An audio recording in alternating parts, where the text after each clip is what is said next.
Hello, everyone. Well, as you may understand, and you may have read, and you may have seen on Pot TV and in cannabis culture online, and in news media throughout the world, I've had a very major crisis happen in my life, and ultimately in our movement's history, and certainly in my career. On Friday, July 29th, I was arrested by police forces in Nova Scotia as I was speaking to the Maritimers United for Medical Marijuana, and I was arrested by over a dozen police officers with a DE agent in tow. I've been charged with trafficking in marijuana seeds, which ultimately is produced marijuana, and I'm charged with production of marijuana, and I'm charged with money laundering. The seed business is closed, and now I face the fight of my life, as it were, to avoid extradition to the United States, where they most certainly are intent on putting me away for a life without parole imprisonment in a federal penitentiary in the United States. In fact, as we all know, my whole life has been extremely transparent.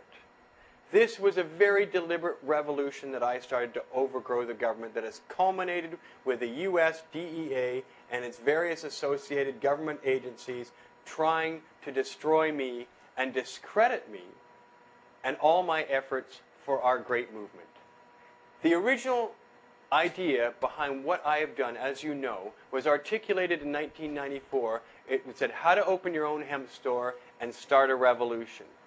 As you may be aware, you yourself may be aware, hundreds and hundreds of businesses have popped up throughout North America and Canada, emulating the very model I set down. And that is, we must become good capitalists that know how to earn money, to use this money to finance activities, to overgrow the government. Literally a peaceful democratic revolution financed by money and sales in business to empower our people to participate in the political process, to be able to finance our participation in the political process, to be able to reward candidates who adhere to our principles and values, and to be able to empower our people by the simple idea of earning money through marijuana production, staving off illnesses, providing for one's medical capabilities and spiritual needs through marijuana. The idea was that I would generate ultimately millions of dollars, pay off the seed people, pay all these associated activists, spend the money around the world as soon as possible, and foment a revolution that would finally result in the end of marijuana prohibition. Now, obviously, that I'm being charged by the government of the United States, and I find myself in extremely dire circumstances with both my very dear friend Michelle Rainey and my very good friend Greg Williams, who also face extradition to the United States. And believe me, by the way, please don't not see the entire episode of my show. This is the most important show I've ever done. I need your help. Greg needs your help. Michelle needs your help. The BC Marijuana Party needs your help. Cannabis Culture Magazine needs your help. Pot TV needs your help.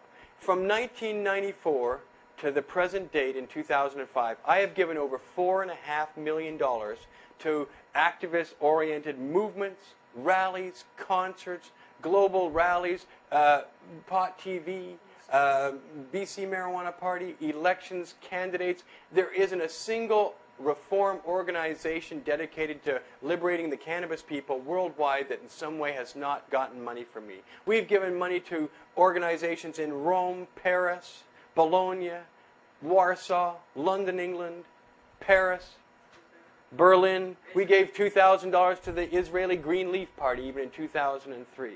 We have helped people avoid 10 and 20 years of jail time in places like Alabama, in places like California, by providing bail, by providing court money. We provided the money for the Canadian Supreme Court challenge that culminated in 2003, where we tried to prove the unconstitutionality of the cannabis laws. We've provided money for the Alaska Initiative. We provided money for Arizona Initiative, Washington, D.C. initiatives. There is nothing that happened in the last 10 years that did not have some of our money that you, our audience, sent to me in good faith that it be used to provide for this a revolution to overgrow governments worldwide and to liberate the cannabis people. I don't need to tell you, but the United Nations says that 164 million of us worldwide cherish marijuana and use it in our lives regularly. And yet everywhere those 164 million people are in bondage and are in jails. You know, since 1955, 24 million people on this planet have been arrested and charged with a marijuana offense. It is a staggering number, 24 million in 50 years, since 1955. It is unprecedented in the modern era as to its scale. People talk of holocausts, and they think that perhaps we should only use that word very sparingly. But let me tell you, I have always believed, and you have always understood, that I have felt that my people were under terrible siege, and that every day that went by, that people were in jails, was a terrible, tragic day on the history of humanity. And that my job was solely to empower us to participate in politics, so that I ran for mayor in 1996 and 2002, so that I formed the BC Marijuana Party with a clear intent of participating at every level in elections in Canada. I was the large financier of the Canadian Marijuana Party election campaign in the year 2000.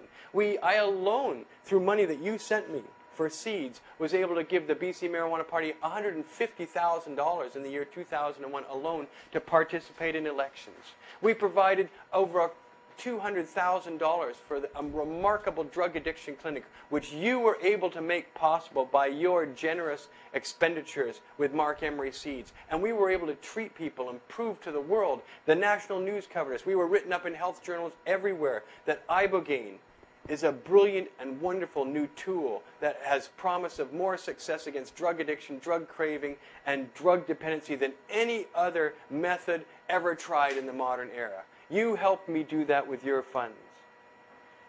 Now, I face the battle of my life because I've been very transparent. It's common knowledge I sold millions of seeds. And yet, 60,000 seeds would be all it would take to get the death penalty in the United States of America. For selling 60,000 seeds, you become a drug kingpin. And in fact, let's not fool ourselves. The DEA actually has said that I'm the only criminal organization conspiracy on a large scale that they are investigating worldwide. They're investigating 46 major criminal organizations according to the DEA, and yet I am the only one in Canada on that list. So let me assure you, the Drug Enforcement Administration, as we know them, a Nazified paramilitary organization devoted to imprisoning and punishing tens of thousands of Americans. Let's not fool ourselves. There's 100,000 Americans in prison today for marijuana offenses. And many of these people, like my friend Mike Smith, last March 2004, received a 30-year sentence for the manufacture of 200 marijuana plants. He had 200 marijuana plants, and he received a 30-year sentence in an Oklahoma federal penitentiary. His wife, Yvonne Toy, received 15 years for a first offense of any kind for the same 200 plants.